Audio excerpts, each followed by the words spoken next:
Hello friends, आज मैं आपको बिग फिश ये 2003 की एक बड़ी सी adventure drama fantasy movie explain करने वाला हूँ। ये जो मूवी है, इस मूवी की स्टोरी बहुत ही अजीबोगरीब है। इस मूवी में एक लड़के के फादर मरने वाले होते हैं।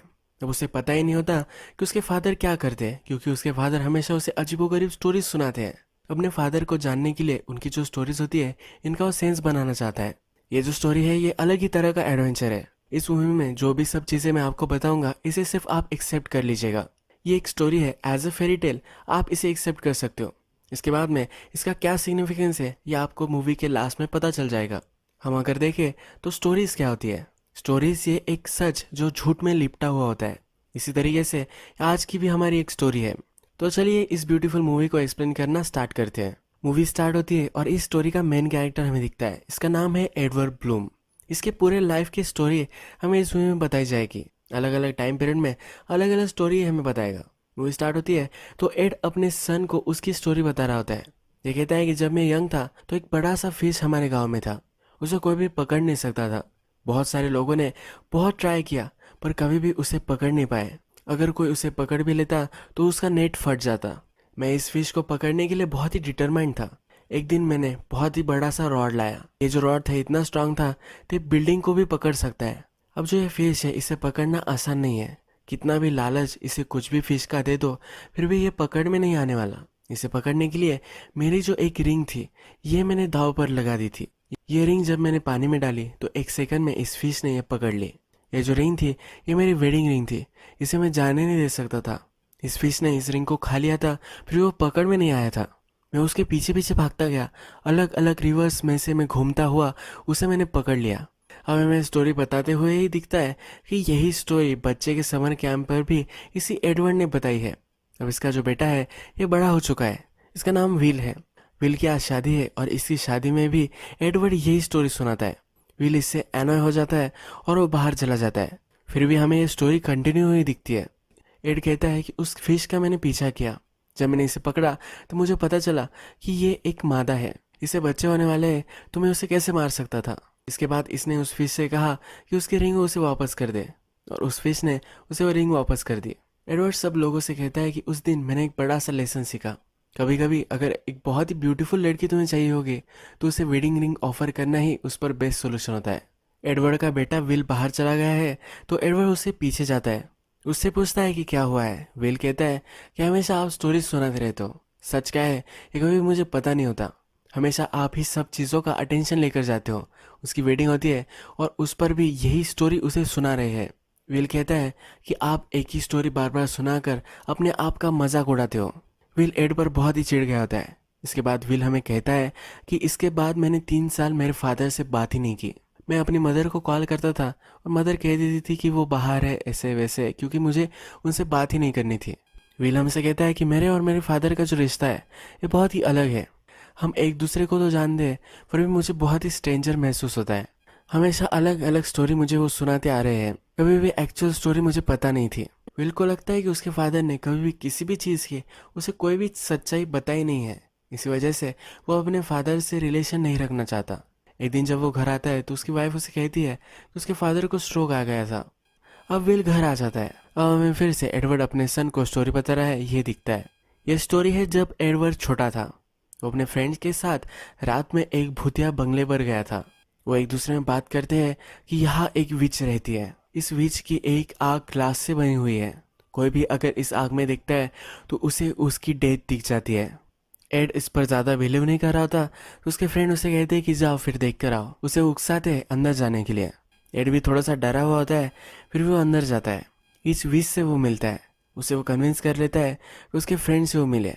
उसके फ्रेंड जब इस विश के आँख में देखते हैं तो कैसे मरने वाले हैं, यह सब उन्हें दिख जाता है। इसके बाद एडवर्ड घर तक इस विच को छोड़ देता है। ये इस विच को कहता है कि मरना बहुत ही बुरा हो सकता है। अगर आपको मरने के ख्याल आ गए तो आप सही से जी नहीं पाओगे। पर आपको अगर पता होगा कि आप कैसे मरने वाले हो, तो बहुत सारी चीज़ें आपको पता चल जाएंगी। बहुत सारे टाइम में आदमी को लगता है कि अब वो मरने वाला है, पर अगर उसे पता होगा कि इस तरह से वो नहीं मरने वाला, तो ये बहुत ही ईजी हो जाएगा। एड फिर देख लेता है कि वो किस तरह से मरने वाला है, और उसे ये देख कर सही लगता है कि ये ठीक है, कोई भी उसमें प्रॉब्लम नहीं है। इसके बाद नेक्स्ट सीन में हमें दिखता है कि वेल घर आ चुका है। इसकी वाइफ जो है, ये अब प्रेग्नेंट है। इसके मदर को इसे देखकर बहुत ही खुशी होती है। इसकी मदर कहती है तुम्हारे फादर कुछ खा नहीं रहे, प्लीज ऊपर जाकर उन्हें कुछ खिला कर आओ। ये जब अपने फादर को देखता है तो उसके फादर को पता होता है कि इसकी वाइफ प्रेग्नेंट है। एड उससे कहता है कि अब तुम्हारी लाइफ बहुत ही सरप्राइजेस से भरी होंगी, तुम्हारा बच्चा होने वाला है, तुम उसे बिगाड़ने की कोशिश करोगे, मेरी तरह मिसलीडिंग उसे ट्रूथ बताओगे और फिर भी वो सही से एक आदमी बन जाएगा। तुम जिस तरह से एक अच्छे आदमी बन चुके हो तो मुझे नहीं लगता कि मैं एक बैड फादर था। विल थोड़ा सा उसके फादर को खिलाता है और कहता है कि मैं अब यहाँ हूँ, इसके बाद हम कब मिलेंगे ये मुझे नहीं पता। जो स्टोरी जो इवेंट जिस तरह से हुए थे क्या आप मुझे उस तरह से बता सकते हो। एड इस पर शांत हो जाता है, उसे वो कुछ भी बताने नहीं वाला होता। विल फिर डिसअपॉइंटेड होकर वहाँ से चला जाता है। अब नेक्स्ट सीन में हमें दिखता है कि विल जब छोटा था तो एड उसे और एक स्टोरी सुना रहा है। ये कहता है कि जब मैं छोटा था तो मुझे एक बीमारी हो गई थी, मैं ज़्यादा ही बढ़ने लग गया था, इसी वजह से मुझे 3 साल तक बेड में रहना पड़ा, एक मशीन के सहारे ये जीता था, ये इस स्टोरी में उसे बताता है। एड कहता है कि मुझे बहुत वक्त फिर मिला था, मैंने सब इंसाइक्लोपीडिया पढ़कर डाली, इसे मुझे पता चला कि एक फिश होता है, अगर उसे छोटे से बॉल में तुम रखो तो वो छोटा ही रहेगा, और अगर उसे ओशन में छोड़ दो तो 3-4 गुना वो बढ़ सकता है। इसी तरह से मुझे भी लगा था, मुझे लगा कि अब मैं बड़ा होने वाला हूँ, इसी वजह से मुझे ये सब तकलीफ आ रही है। इसके बाद एड कहता है कि जब मैं बड़ा हुआ तो सबके साइज में मैं बहुत ही बड़ा था, उनकी जो स्पोर्ट्स टीम थी उसमें वो फर्स्ट आता था, हर बार साइंस कंपटीशन हो या कोई भी हो इसमें यह फर्स्ट ही आता था। अपने टाउन में आग वगैरह लग गई तो इससे वो हेल्प करता था। एक दिन इनके टाउन में एक बड़ा सा राक्षस आ गया, इसने पूरा खेत खा डाला, ये बहुत ही बड़ा इशू हो गया था। इस टाउन के मेयर ने एक मीटिंग ली, इनमें सब लोग थे। इन लोगों ने कहा था कि अब इस मॉन्स्टर को मार देना चाहिए। मेयर कहता है कि इस शहर में वायलेंस नहीं होने दूंगा। एड फिर आगे आता है, एड कहता है मैं उससे बात कर सकता हूँ। कोई भी काम करने के लिए रेडी नहीं था पर एड करेजियस था। एड फिर रिवर के पास एक केव में आ जाता है। जब ये राक्षस से बात करने लग जाता है तो सिर्फ राक्षस की सांसों से ये बाहर फेंका जाता है। एड इस राक्षस को कहता है कि जब तक तुम बाहर नहीं आओगे तब तक मैं यहाँ से नहीं जाने वाला।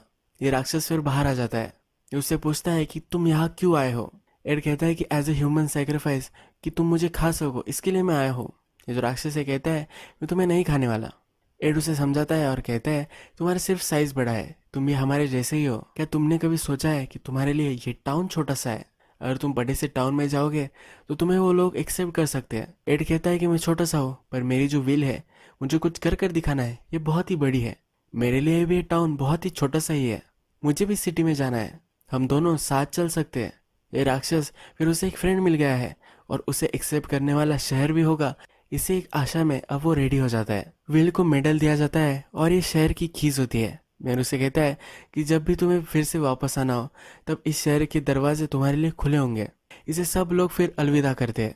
ये राक्षस के साथ शहर जाने के लिए चलने लग जाता है। अब अगर इस स्टोरी में हम देखें तो एड जब छोटा था तो उसे एक बीमारी हो गई थी, इसी वजह से उसे 3 साल तक यहाँ रुकना पड़ा था।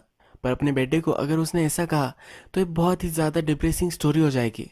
इसके अलावा अपने बेटे को कहता है कि वो बड़ा होने लग गया था, 3 साल तक उसे इंसाइक्लोपीडिया पढ़ना अच्छा लगता था तो उसे वो करने के लिए मिला, एक पॉजिटिव वर्जन और एक इपिक वर्जन उसे सुनाता है। उसके टाउन में एक बड़ा सा राक्षस आ गया था तो उसे निकालने के लिए उसने क्या क्या किया ये अपने सन को बताता है। अगर हम इसे रियल लाइफ से कंपेयर करें तो राक्षस एक सिंबॉलिक जेस्चर रिप्रेजेंट करता है। ये जो राक्षस है ये आउटकास्ट है, कोई भी इसे पसंद नहीं करता। एडवर्ड जो है ये भी इसी टाउन में यही फील करता है, उसे कुछ बड़ा करना है, इसी वजह से वो सिटी में जाना चाहता है। ये दोनों फिर फ्रेंड हो गए और ये दोनों सिटी में चले गए। अगर रियलिटी में जो हुआ था अपने सन को बता देता तो इसकी इंटेंसिटी नहीं रहती, इसका जो मैसेज है ये क्लियर नहीं जाता। जैसे मूवी प्रोग्रेस होती रहेगी तो और भी चीज़ें मैं आपको बताता रहूँगा। फिर से स्टोरी अब स्टार्ट हो जाती है और एड हमें राक्षस के साथ दिखता है। जब ये रास्ते से जा रहा होता है तो 2 रास्ते इन्हें दिखते हैं, ये दोनों रास्ते एक ही जगह पर जाने वाले होते हैं।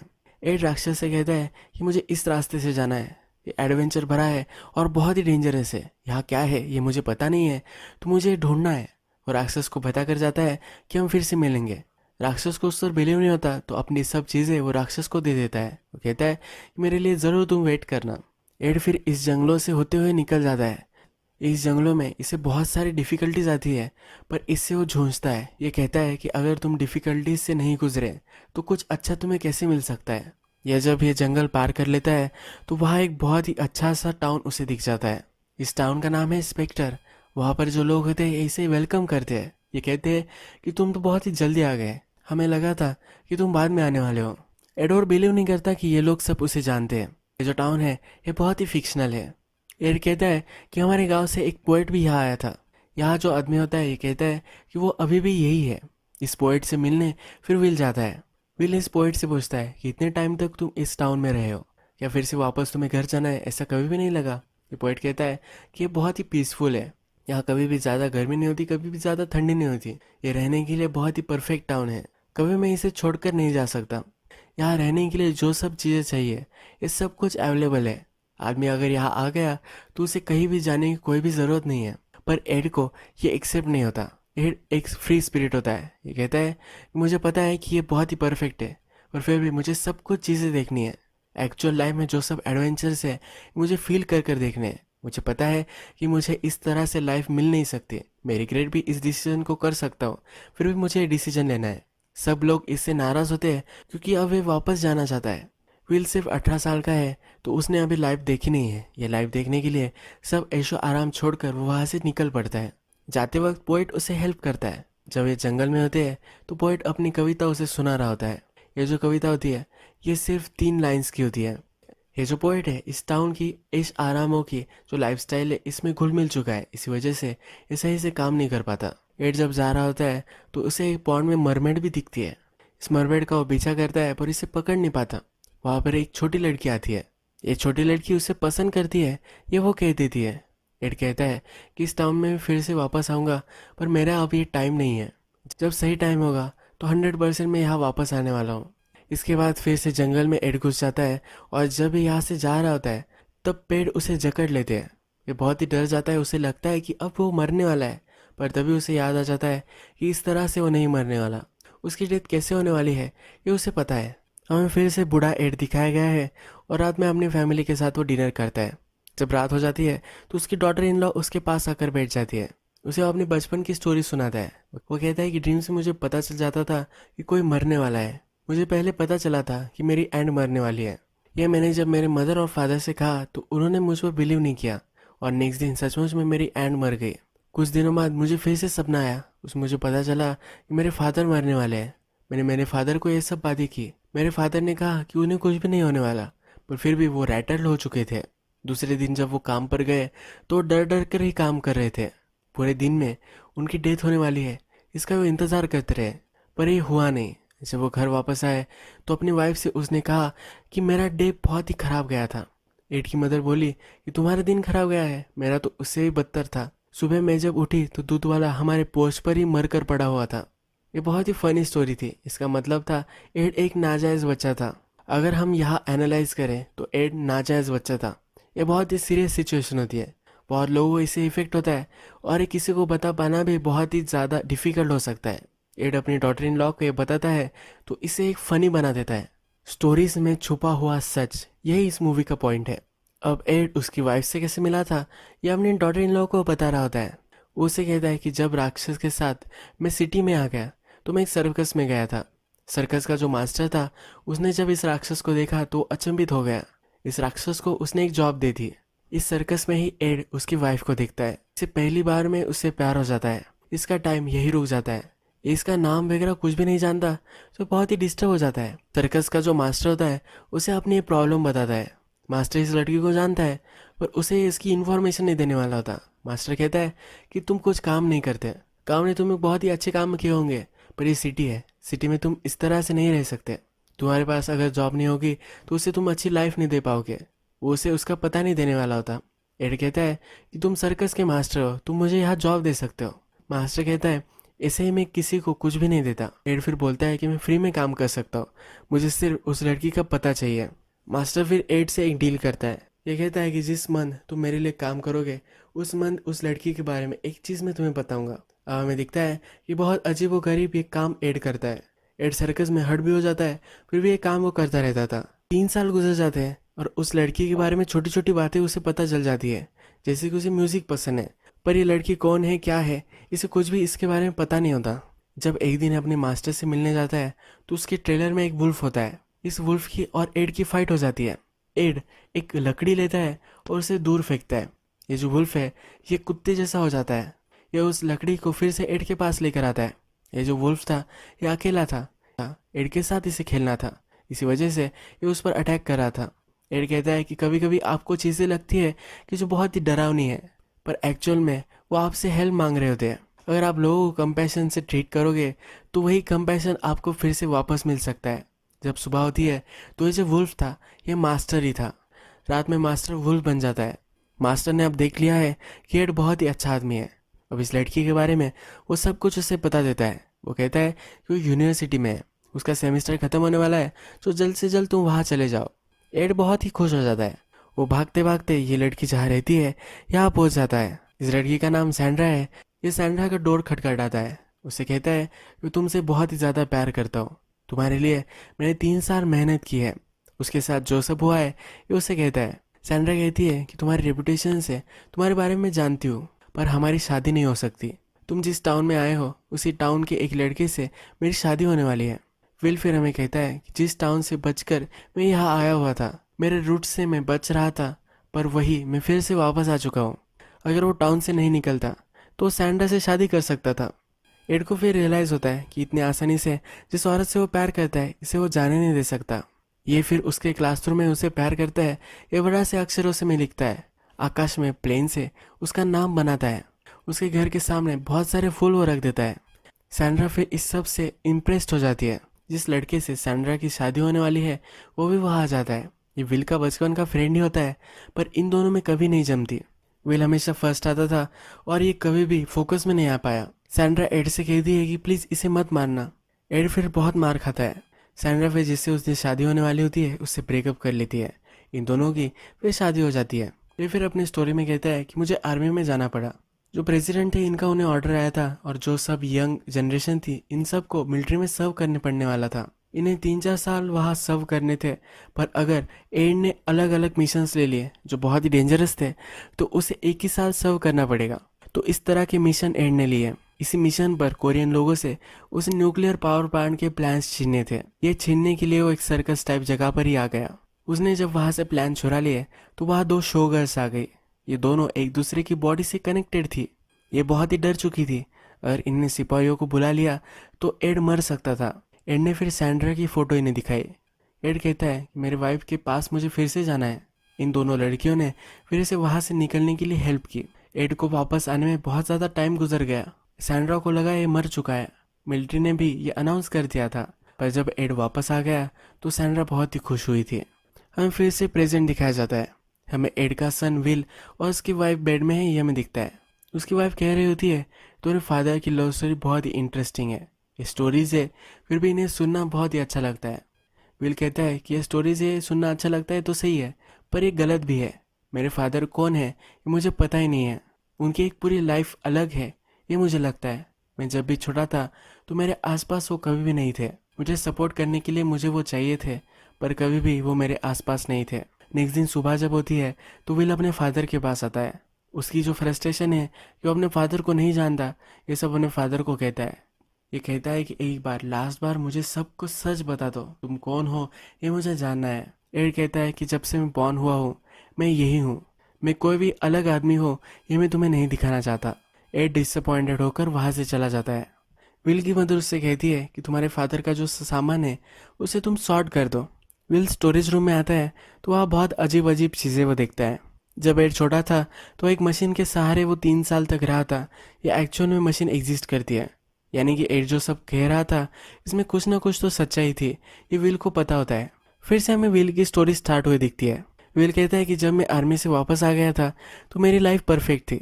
मुझे सिर्फ मेरे वाइफ के लिए एक अच्छा सा घर बाय करना था। मिलिट्री में जाकर आने के बाद ये सेल्समैन बन गया। हमेशा रोड पर ही रहता था।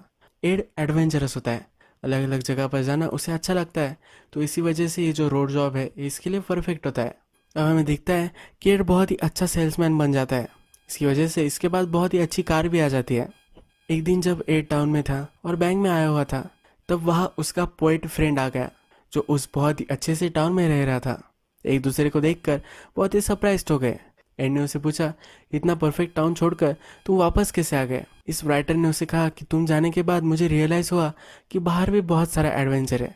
इसी वजह से पूरी लाइफ में अब एडवेंचरर की तरह जीना चाहता हूँ, इसीलिए अब मैं ये बैंक लूटने वाला हूँ। ये पोएट फिर गन निकाल लेता है और इस बैंक को लूटता है। एड की गाड़ी में वो बैठा हुआ होता है। एड को उसने वॉल्ट लूटने के लिए बोला हुआ होता है। ये जो वॉल्ट होता है ये खाली होता है। एड फिर पोएट को समझाता है ये जो सिटी है ये बैंकरप्ट हो चुकी है, इसी वजह से इसमें ज़्यादा कुछ पैसे नहीं है। वो उसे कहता है कि अगर तुम्हें पैसे ही चाहिए तो बैंक लूटना ये सही काम नहीं है। तुम्हें अगर सचमुच में अच्छे पैसे चाहिए होगे तुम वॉल स्ट्रीट में जा सकते हो। सब चीज़ें उसे वॉल स्ट्रीट के बारे में समझाता है, यानी कि अगर पोएट स्टॉक मार्केट में इन्वेस्ट करेगा तो बहुत ही रिच बन सकता है। इसके बाद एड हमें कहता है कि पोएट ने सचमुच में वैसा ही किया। उसे जब $1,000,000 मिले तो उसमें से $10,000 उसने मुझे दे दिए। इस पैसों से मैंने एक बड़ा सा घर बाय कर लिया। उसका जो सपना था उसकी वाइफ के लिए घर लेना, उसने वो पूरा कर डाला। अब अगर हम इस स्टोरी में देखें तो उस पोएट को एड ने हेल्प की थी। फाइनेंशियल सिचुएशन के लिए उसे क्या करना चाहिए ये उसे गाइड उसने किया था। एक सिंपल चीज़ थी, पर जब इसने रॉबर इसमें डाली उसे बहुत ज़्यादा फ़ायदा हो गया। ये सब चीज़ें उसमें डाली तो ये बहुत ही इंटरेस्टिंग बन गई। ये स्टोरी कोई भी भूलने नहीं वाला। अब हमें फिर से प्रेजेंट दिखाया जाता है। विल अपने फादर की सब चीज़ें सॉर्ट आउट कर रहा होता है। उसे कुछ पेपर्स मिलते हैं, इसमें उसके फादर के नाम पर एक बड़ा सा घर है, ये उसे पता चलता है। उसका शक होता है कि उसके फादर का कहीं अफेयर चल रहा था। उसे लगता है कि यहाँ जाएगा तो उसे वो औरत मिल जाएगी। वीर फिर वहाँ विजिट करने के लिए चला जाता है। हाउस में जो औरत रह रही है, इस औरत को जब हम देखते हैं तो मूवी के फर्स्ट में हमें जो विच दिखाई गई थी ये वही औरत है, पर ये अभी विच बनी हुई नहीं है। विल उसके घर में आता है, उसे कहता है कि मुझे पता है कि तुम्हारे और फादर में कुछ तो था। मेरे फादर बहुत सारी औरतों के साथ फ्लर्ट करते थे, उनके बहुत सारे चक्कर होंगे ये मुझे पता था। ये कहती है कि मैं बता सकती हूँ तुम्हारे फादर और मेरे बीच में क्या रिलेशनशिप थी, पर तुम्हारे मन में जो तुम्हारे फादर की इमेज है इसे मैं नहीं ठुकराना चाहती। विल इसे थोड़ा सा फोर्स करता है। इसके बाद फिर हमें और एक स्टोरी ये सुनाती है। ये कहती है कि विल सेल्समैन था तो रोड से वो जा रहा था। एक दिन स्टॉर्म आ गया और वो फिर से स्पेक्टर टाउन में आ गया। ये वही टाउन था जो मूवी के फर्स्ट में हमने देखा था, जो बहुत ही परफेक्ट टाउन था। जब इस टाउन में वो वापस आ गया तो ये टाउन बर्बाद हो चुका था। यहाँ के लोगों से जब उसने बात की तो उसे पता चला कि टाउन बैंकक्रप्ट हो चुका है। एड को बहुत ही बुरा लगा। एड को अब इस टाउन को फिर से बनवाना था, इसी वजह से उसने अपने जो सब फ्रेंड्स थे इनसे मदद ली। जो सर्कस का मास्टर था ये भी अमीर था। उसके बाद उसका वॉल स्ट्रीट का फ्रेंड जो पोएट है ये भी अमीर था। इन सब की मदद लेकर उसने एक ट्रस्ट ली और पूरे टाउन को बाय कर लिया। इससे जो टाउन है ये फिर से सही से बन सकता है। लास्ट घर बचा हुआ था तो उसे खरीदने जब वो गया तो ये लड़की वहाँ थी। इसने एड से कहा कि वो ये हाउस बेचना नहीं चाहती। इनकी बातों बातों में इसे पता चला कि जो स्पेक्टर में जो छोटी लड़की थी जिसने उसे कहा था कि वो उसे पसंद करती है, ये वही लड़की है। इसका दिल टूट चुका था। अब ये दोनों एक दूसरे से फिर से मिल गए हैं। उसे कहती है कि प्लीज़ यहाँ से चले जाओ। जब एड वहाँ से जा रहा होता है तो इस घर का डोर टूट जाता है। अब इस घर को सही करना एड का प्रोजेक्ट बन जाता है। ये घर टेढ़ा होता है तो अपने मॉन्स्टर फ्रेंड से वो हेल्प लेता है। इसे वो सही से करता है, इसे पेंट वगैरह करता है और पूरे घर की मरम्मत कर देता है। जब इस लड़की को हेल्प कर रहा था तभी इन दोनों में नज़दीकी आ गई। इसे किस करने वाली थी पर एड ने उसे रोक लिया। एड ने कहा था कि वो अपनी वाइफ से बहुत ही प्यार करता है, वो इसके साथ अफेयर नहीं कर सकता। एड जब जा रहा था तब इस लड़की ने उसे जो विल थी वो वापस कर दी। इसके बाद बहुत सारा टाइम गुजर गया और जहाँ लड़की रहती थी ये विच बन गई। जहाँ से स्टोरी स्टार्ट हुई थी यहीं पर ये ख़त्म हो गई। बेचारा विल यहाँ बहुत ही डिसअपॉइंटेड हो जाता है। जिस तरह से उसके फादर उसे कुछ भी सच स्टोरी नहीं बताते उसी तरह से उसे लगता है कि ये औरत भी इसी तरह से उसे झला दे रही है। विल जब घर पर आता है तो उसे पता चलता है कि उसके फादर को फिर से स्ट्रोक आ चुका है। अब इसके फादर मरने वाले हैं। विल अपने फादर से लास्ट बात करने के लिए आता है। इस हॉस्पिटल में जो डॉक्टर होता है ये विल से बात करता है। ये विल से पूछता है कि क्या तुम्हें पता है कि तुम कैसे बॉर्न हुए थे।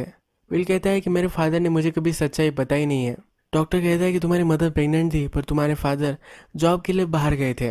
तुम जब बॉर्न हुए थे तभी यहाँ नहीं थे। डॉक्टर फिर उसे समझाता है तुम्हारे फादर ने तुम्हें जो स्टोरी बताई होगी बहुत ही एडवेंचरस होगी। अगर ये स्टोरी जैसी है वैसे अगर वो तुम्हें बता देते तुम्हें मज़ा नहीं आता। तुम कैसे जन्मे थे इसकी स्टोरी अब तुम्हें हमेशा से याद रहेगी। डॉक्टर कहता है कि अगर मुझे 2 वर्जन्स में से चूज़ करना होगा तो मैं फिक्शन वाला वर्जन ही चूज़ करूँगा।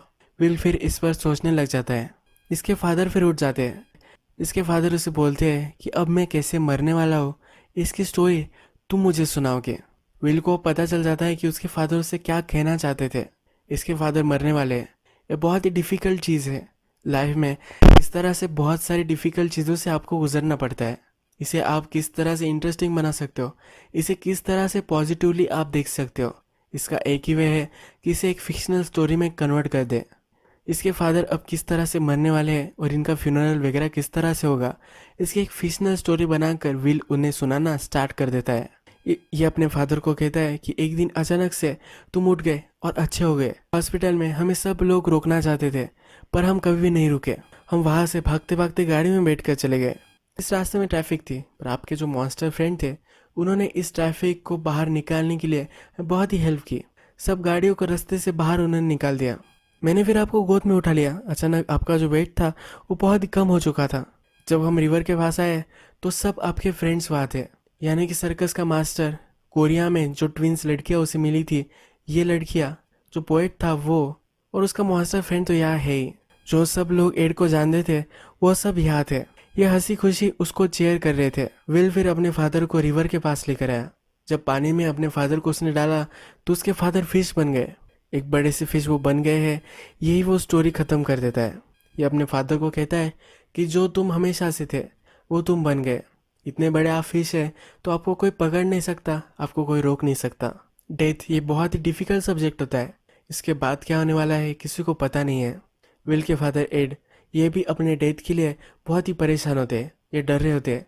पर उनका सन यानी कि विल जब इन्हें स्टोरी सुनाता है तो अब ये चैन से मर जाते हैं।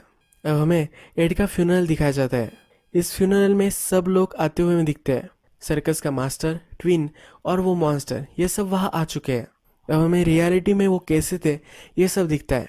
एड ने स्टोरी में हमें बताया था कि ये जो ट्विंस थी एक दूसरे से जुड़ी हुई थी, पर ये रियलिटी में वैसा नहीं था। एक्चुअल में ट्विंस थे और हमेशा एक दूसरे के साथ वो रहती थी। इसी वजह से उसने फिक्शन में एक दूसरे से जुड़ी हुई थी ये उसने बता दिया था। जो मॉन्स्टर स्टोरी में उसने बताया था वो इतना बड़ा सा मॉन्स्टर नहीं था, यह सिर्फ बहुत ही हाइटेड आदमी था।